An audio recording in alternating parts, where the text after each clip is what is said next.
To our channel statistics by Poonam. तो आज हम स्टैंडर्ड डिस्ट्रीब्यूशन में एक नया टॉपिक करने वाले हैं जिसका नाम है convergence in distribution. So convergence in distribution का मतलब क्या है? That a sequence of random variable, मतलब कोई भी आपके पास सीक्वेंस दिया होगा रैंडम वेरिएबल का, for example x1 x2 x3 up to xn, मतलब इतने तक का है। xn मतलब कहाँ तक भी जा सकता है। सीक्वेंस मतलब रैंडम वेरिएबल्स आपको पता है ना, कोई भी आपका रैंडम वेरिएबल, कोई भी अल्फाबेट या रैंडम वेरिएबल जो भी हम लेते हैं उसकी सीक्वेंस, समझ आया?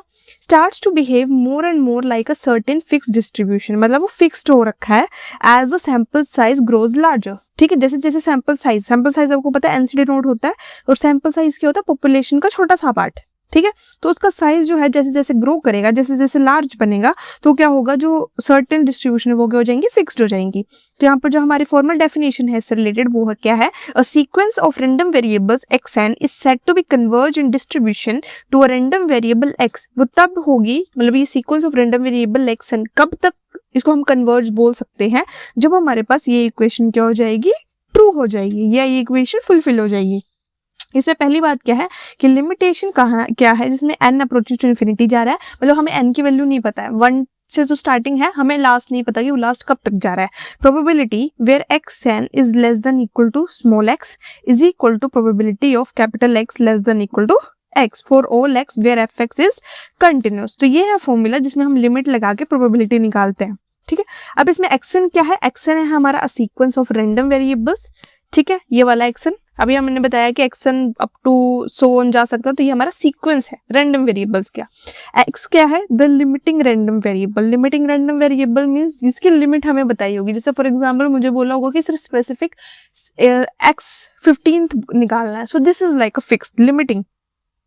fxx the cumulative distribution function CDF, ये तो सभी को पता है कि कैपिटल fx हमेशा किसको डिनोट करता है? CDF को डिनोट करता है। अब हम इस चीज को कैसे लिखते हैं? xn follows x with the distribution of d।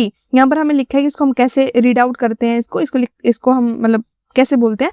इसको बोलते हैं xn converges in distribution to x। अब इसकी इंट्यूशन क्या है? इंट्यूशन मतलब बेसिकली करवाना क्या चाहता है हमसे। So suppose you are simulating the average result of rolling dice. आपके पास कोई भी एक डाइस है, ठीक है, तो xn क्या होगा? The average of n dice rolls, मतलब कितनी बार आपने डाइस को रोल किया।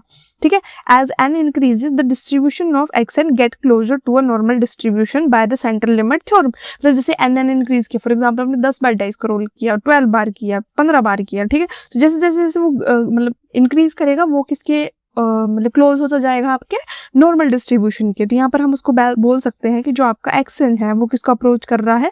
नॉर्मल डिस्ट्रीब्यूशन में, जिसमें आपके पैरामीटर्स है mu and sigma square. So this means that as n approaches to infinity the distribution of the sample mean becomes approximately normal. मतलब जैसे जैसे n की वैल्यू इंक्रीज करेगी, सिंपल थॉट है, जैसे जैसे n की वैल्यू इंक्रीज करेगी हमारा जो डिस्ट्रीब्यूशन है, ये हमारा जो सैंपल मीन है वो हमेशा क्या कर जाएगा? कन्वर्ज कर जाएगा most closer to normal distribution. Normal के साथ अपना मतलब कनेक्शन बनाने की कोशिश करेगा वो। सो ये था आज का हमारा topic which is convergence in distribution.